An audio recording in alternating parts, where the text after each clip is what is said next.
Hebreus capítulo 4, verso 11, diz assim: Esforcemo-nos, pois, por entrar naquele descanso, a fim de que ninguém caia, segundo o mesmo exemplo de desobediência, porque a palavra de Deus é viva e eficaz, e mais cortante do que qualquer espada de 2 gumes, e penetra até o ponto de dividir alma e espírito, juntas e medulas, e apta para discernir os pensamentos e propósitos do coração.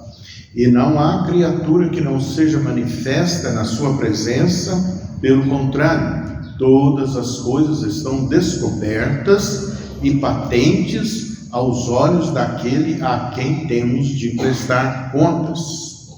Tendo, pois, a Jesus, o Filho de Deus, como grande sumo sacerdote que penetrou os céus, conservemos firmes a nossa confissão, porque não temos sumo sacerdote que não possa compadecer-se das nossas fraquezas. Antes foi ele tentado em todas as coisas, a nossa semelhança, mas sem pecado.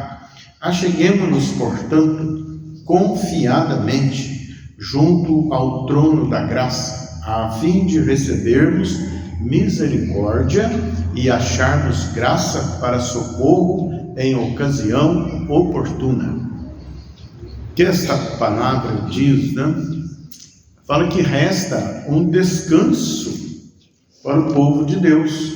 Portanto, resta um descanso, um repouso para o povo de Deus. Porque aquele que entrou no descanso de Deus, também ele descansou de suas obras, como Deus das suas. Como que Deus descansou? Será que Deus fica cansado? Claro que Deus não fica cansado, Ele não se cansa. Agora, ele descansou, quer dizer, ele concluiu uma etapa na sua criação que deveria ser cumprida. Foi quando Jesus disse: está consumado.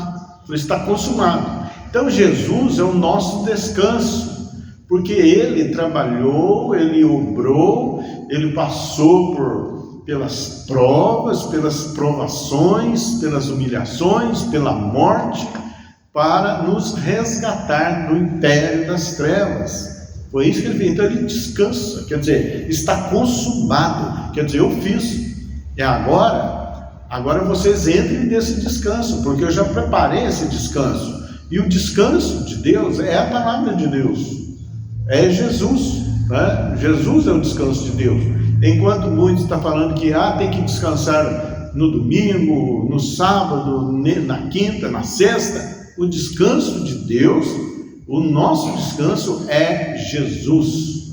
E Deus descansou, porque olha bem, eu resgatei a humanidade através do meu Filho amado, que se deu em sacrifício. Então Deus descansou, quer dizer, ele repousou, ele concluiu uma obra gigantesca para salvar a humanidade. Foi isso que ele fez. E ele diz para nós agora: esforcemos-nos para entrar naquele descanso. Esforça-te para entrar no descanso através de Jesus. É isso. Mas precisa de esforço, precisa de energia, precisa de tempo, precisa de um desejo sincero do coração, de querer Deus, de querer os princípios de Deus, as regras de Deus sobre nós. Ele diz aqui: a fim de que ninguém caia, Quer dizer, é preciso uma disciplina nossa. Quer dizer, Deus descansou através da consumação na cruz, e nos entregou. Jesus venceu, para que nós também venhamos a vencer. Agora ele diz para nós: esforcem. Quer dizer, entre nesse descanso, procure esse descanso, para que você não caia. Agora, e se cair? Nós vamos ver aqui. através da palavra de Deus, precisamos esforçar através da palavra de Deus, recebendo a palavra de Deus, meditando a palavra de Deus, né? Pedindo a Deus as revelações, né? O discernimento, a mais sabedoria sobre a palavra. Então, por que ele diz? Porque a palavra de Deus é viva e eficaz. Quer dizer, ela não é um tipo de um jornal que você lê, depois você descarta o jornal, uma revista, um outro livro qualquer. Não, ela é viva. Quer dizer, ela está em movimento, ela é apta para falar conosco, de acordo com qualquer situação da nossa vida. E ela é o quê? Eficaz. Você não joga fora, porque ela vai produzir o resultado. Você vai meditar nela e ela vai produzir o resultado. Você vai buscar nela, você vai dirigir sua vida por ela e ela vai produzir o resultado que Deus quer. Por isso que ela é eficaz. Então não despreze, não jogue fora. Porque a palavra de Deus é viva e eficaz, mais cortante do que a espada de dois gumes. Imagina uma espada que corta na ida e corta na volta. Ele é dois gumes, tem dois fios, né? Então ela é cortante. Por isso que as pessoas quando ouvem uma palavra e abrem o coração para receber, elas ficam, há um choque na pessoa. A pessoa é tocada, a pessoa não permanece impassível, porque ela corta, né? Corta a ponto, diz aqui, e penetra ao ponto de dividir a alma do espírito. Na alma está a sede da vontade do homem, e a vontade do homem nem sempre é a vontade de Deus, porque os homens vivem à sua própria maneira, de acordo com a vida, né, o que eles aprenderam da vida, mas não aprenderam de Deus. Então, ele tem uma sede de vontades na alma dele. Agora, a palavra de Deus é a vontade do Espírito, é a vontade de Deus. Então, essa espada vem e ela penetra, né, no mais profundo, a ponto de separar qual que é a vontade do homem, qual que é a vontade de Deus. E você sendo de Deus, querendo Deus, você vai deixar as suas vontades de lado e vai ficar com a vontade de Deus, porque a vontade do homem não vai trazer o sucesso, a prosperidade, né, o avanço que ele precisa para ter uma vida abundante. Na alma do homem não está a vida abundante está na palavra de Deus. E penetra ao ponto de dividir a alma do espírito. Então separa. Então a pessoa vai ficar sabendo qual que é a vontade dele e qual que é a vontade de Deus. Aí quer dizer, houve uma separação. Quer dizer, agora eu sei o que Deus quer. Mas eu estou errado. E ele vai saber se está certo ou se está errado, se está indo bem ou se está indo mal. E da alma e do espírito, juntas e medulas, quer dizer, é profundo o corte da palavra de Deus em nós. Ela vai produzir um resultado, ela é eficaz, ela não volta vazia, ela não volta atrás. Então, para um resgate do homem à obediência de Deus, a seguir os caminhos de Deus. Porque todas as vezes que o homem for por sua própria alma, por sua própria vontade, ele vai ter problemas. Ontem a palavra foi nesse sentido, né? Foi-me bom ser afligido, para que eu aprendesse os seus estatutos. Se vem aflição, se vem problemas, se vem dificuldades, por quê? Porque nós escolhemos, né? Nós escolhemos andar, viver conforme a nossa própria vontade. Agora, nós devemos perquirir sempre a vontade de Deus. Então a pessoa passa por problemas, por aflições. Para quê? Para que ela venha a seguir o caminho de Deus, para que ela venha seguir a orientação do Espírito de Deus. E os propósitos do coração, vai discernir o que se passa no coração, né? Isso acontece muito, pessoas que falam que estão servindo a Deus, que querem servir a Deus, e fazem até coisas, né? Atos para servir a Deus, mas no coração tem outro propósito, é um desvio do coração. Mas Deus conhece a verdade no íntimo. Quer dizer, você realmente quer Deus? Você se propôs no seu coração obedecer a Deus? É isso? Porque para Deus, o que ele diz aqui? E não há criatura que não seja manifesta. Olha bem, na sua presença. Pelo contrário, todas as coisas estão descobertas e patentes aos olhos daquele a quem temos que prestar conta. Quer dizer, não tem como enganar a Deus. Não tem como pegar a sujeira e jogar debaixo do tapete. É isso que ele está dizendo, né?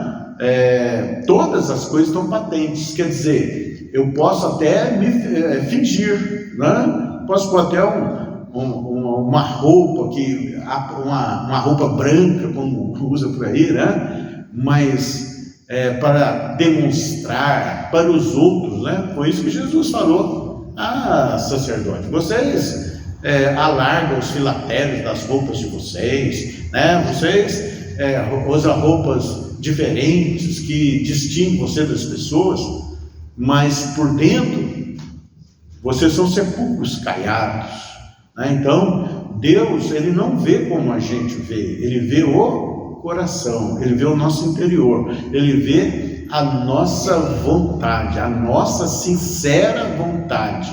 Ninguém engana Deus, ninguém finge de servir a Deus, de ser de Deus. Quer dizer, eu vou fazer, mas o meu propósito é outro, né? Isso é comum na humanidade. Pessoas pegam até a palavra de Deus, então aí falando a palavra de Deus, mas no coração tem um desvio, está desvirtuado. O desejo é outro, o desejo profundo do coração é outro. Aí ninguém engana Deus, né? Isso aí no fim, isso aí vai trazer problema, porque o nosso desejo de servir a Deus, de ser de Deus, tem que ser genuíno.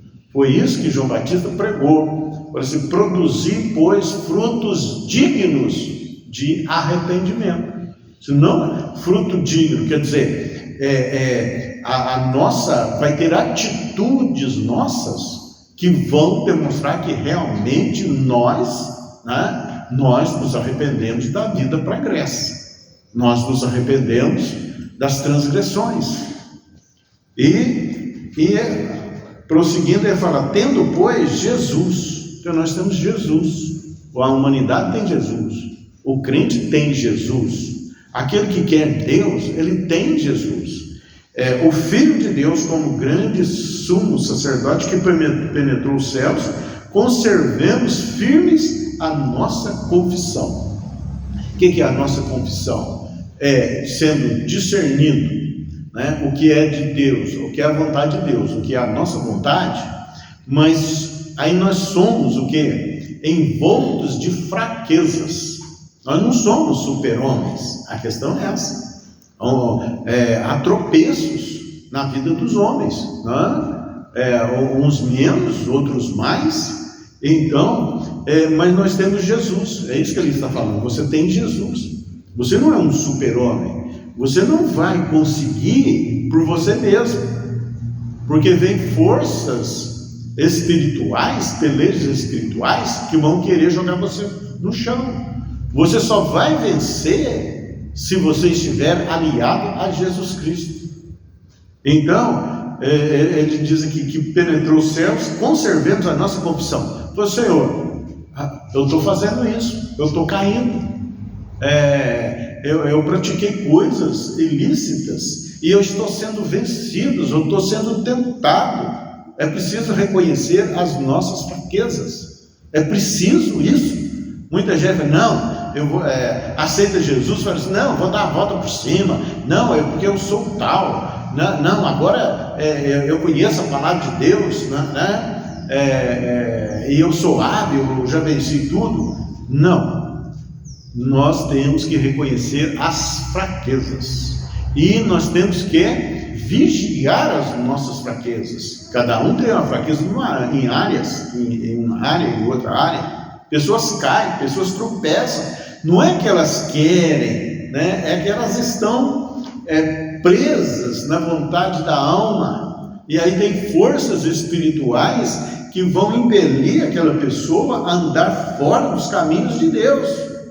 E o que vai acontecer? Vai acontecer problema. Aqui, né, já foi falado hoje a respeito de Saul. Saul foi ungido rei, né?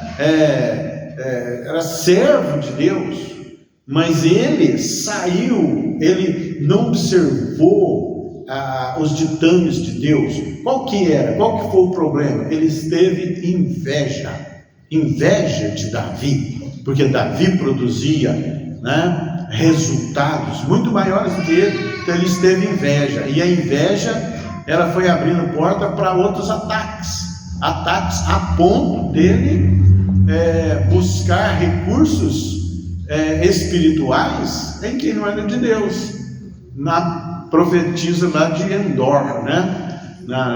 Numa visionária. Aí ele teve um encontro, foi com o diabo, e ele acabou o quê? Ninguém matou Saul. Saul suicidou-se, ele se atirou sobre a espada. Então, olha bem, a palavra de Deus diz o seguinte, que um abismo chama outro abismo. Começou na inveja. Aí depois vai para procurar recursos espirituais fora do que Deus já proibiu. Aí ninguém matou ele. Ele acabou suicidando, ele tirou a própria vida. Ele fez tudo, ele fez errado e com as suas mãos, sendo rei. E depois da inveja, o que ele tinha? Ele tinha medo de perder o reinado dele para Davi. Era isso, então vão eliminar Davi. Então, não são desejos de Deus. Os desejos de Deus, os desejos do Espírito, é que ele abençoasse Davi. Ele seria abençoado também, abençoando Davi. É isso que nós devemos fazer. Abençoa, né? Mas não joga contra. Então, nós temos sumo sacerdote, nós temos Jesus. E Jesus é o socorro bem presente na hora da angústia. As pessoas vão passar por problemas, vão passar por angústias, por decepções da vida, mas você tem que sempre recorrer a Jesus, porque ele é o sumo sacerdote. E diz aqui que porque não temos sumo sacerdote que não possa compadecer-se das nossas fraquezas. Olha bem, uma questão que acontece muito, fala assim, agora eu me converti, agora eu leio a Bíblia, agora eu estou com o povo de Deus, e eu já vi milagres de Deus, e eu sei que Deus age, né?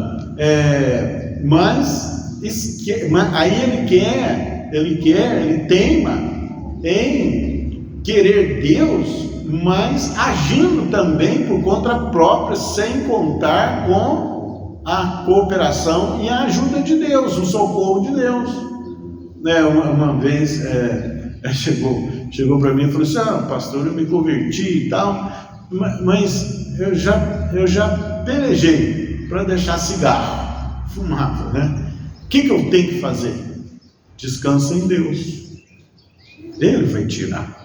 Só coloca na mão dele, conta com a ajuda dele. Você está querendo tirar isso da sua vida de acordo com sua força, com a sua habilidade, né? Para depois você chegar e falar, eu não preciso de Deus não para essas coisas, não, é o meu mais novo, né? Esse é só um exemplo raso, né? Mas na vida nós temos fraqueza, somos rodeados, a palavra diz que nós somos rodeados de fraqueza, e Jesus sabe disso. Jesus sabe que, né, ele foi que ele não possa compadecer das nossas fraquezas. Ele sabe, ele conhece a mercadoria que ele comprou.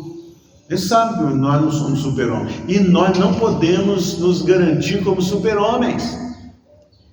A nossa virtude, se há que possa haver, é ser dependente de Jesus, certo? Antes foi ele tentado em todas as coisas a nossa semelhança. Ele foi bombardeado com o que você é, com as transgressões, os pecados, as tentações, né? O diabo chega para ele e fala assim, olha, Olha aí a glória deste mundo, tudo isso eu vou dar para você, tudo isso eu te dou, se prostrado me adorar. Quer dizer, tem muita gente trocando, né, Deus por coisas, e é isso que o diabo quer, é isso que o diabo tentou Jesus, mas Jesus, sendo o próprio Deus encarnado, com o Espírito de Deus, né?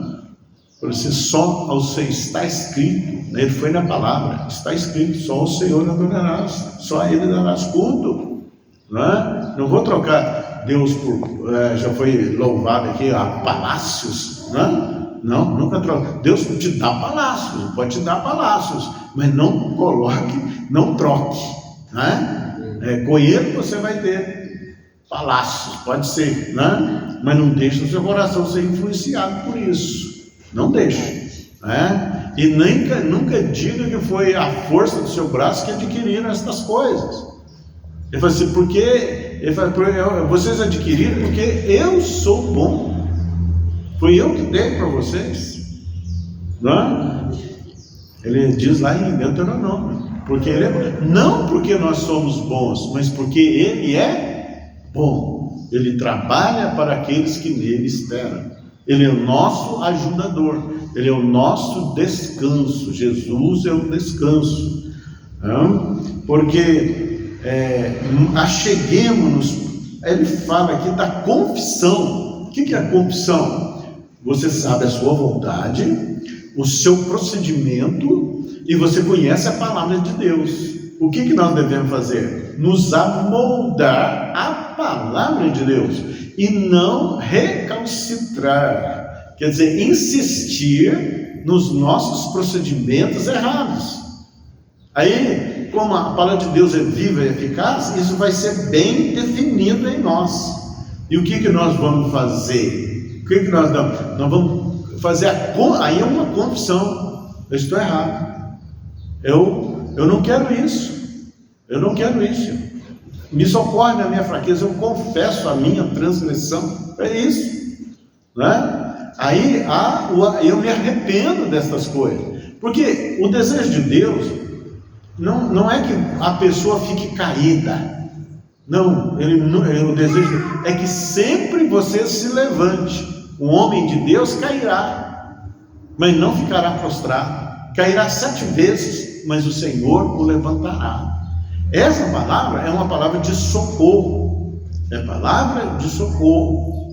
Nós temos que reconhecer as nossas fraquezas, mas nós nos levantamos para a glória de Deus, porque a mão amiga de Deus nos sustenta, a destra de companhia de Deus sempre vai nos levantar, quando dependemos de Deus, quando reconhecemos a nossa fraqueza, a transgressão, nós confessamos, Ele vai estender a sua mão de misericórdia e de graça para nos dar o que? Socorro em tempo oportuno. Quer dizer, a mão dele, a vigilância dele, a bondade dele, as misericórdias dele. Por isso, esse aí precisa de socorro, esse aí necessita da ajuda. Eu estou aqui, eu vou ajudar. É isso que ele faz. Acheguemos-nos, portanto, confiadamente. Tem essa confiança, que Ele vai proporcionar socorro. Junto ao trono da graça, vai encontrar graça, vai encontrar perdão, né? A fim de recebermos o que?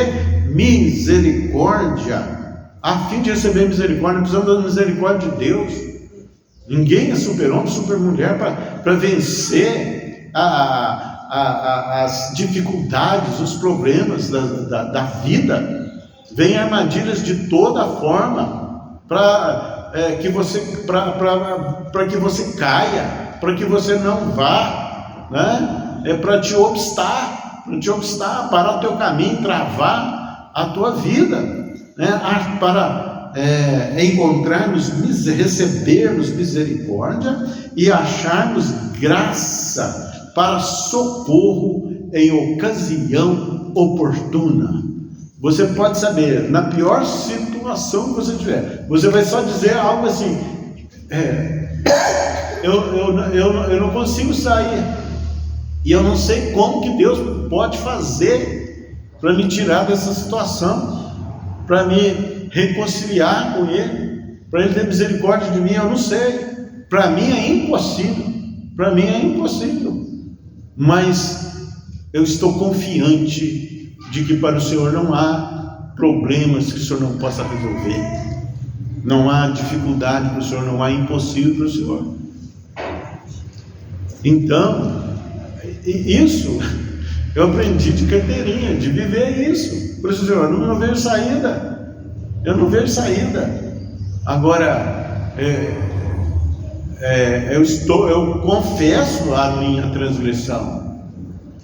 E eu estou confiado. Foi até nessa palavra. Eu estou confiado do que o Senhor vai me dar misericórdia e graça para socorro no tempo oportuno. Coisas que você olha na palavra, você conforma com a palavra, não tem jeito, não tem solução. Eu estou alijado, né? Eu estou fora dos caminhos de Deus. Como que eu vou encontrar o retorno para isso? Eu preciso de Deus. Você que me ouve, você precisa de Deus. Não seja super-homem. Reconheça. Transgrediu, caiu. Deus quer te levantar. Mas confesse. Ele chegou para a mulher e falou assim: vai e não peques mais. Mas ela precisou de quem? De Jesus. Que sem Jesus ela ia voltar de novo na mesma vida.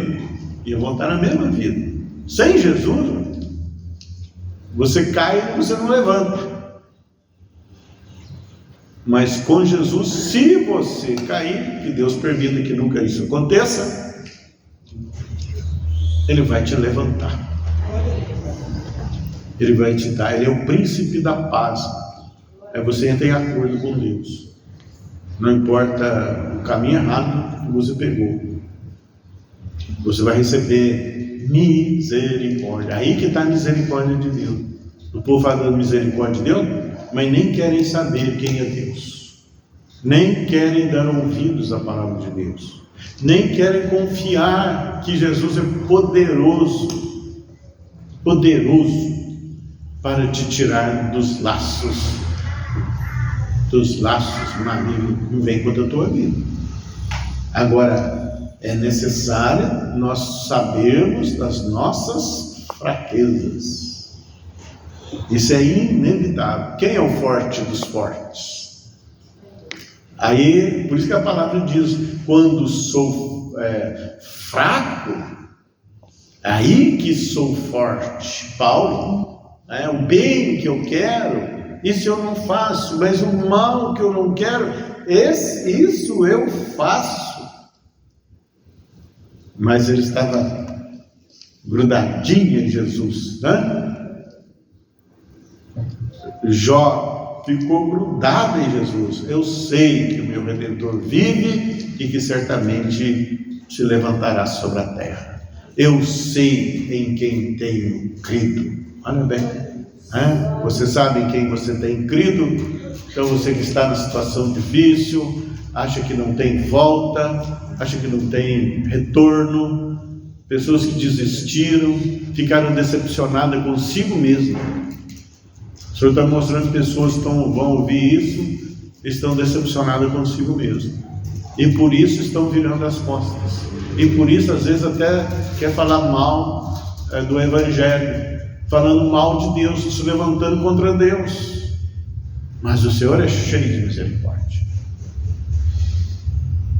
Achegue confiadamente, não fuja dele, achegue-se confiadamente ao trono da graça, para receber misericórdia e graça e socorro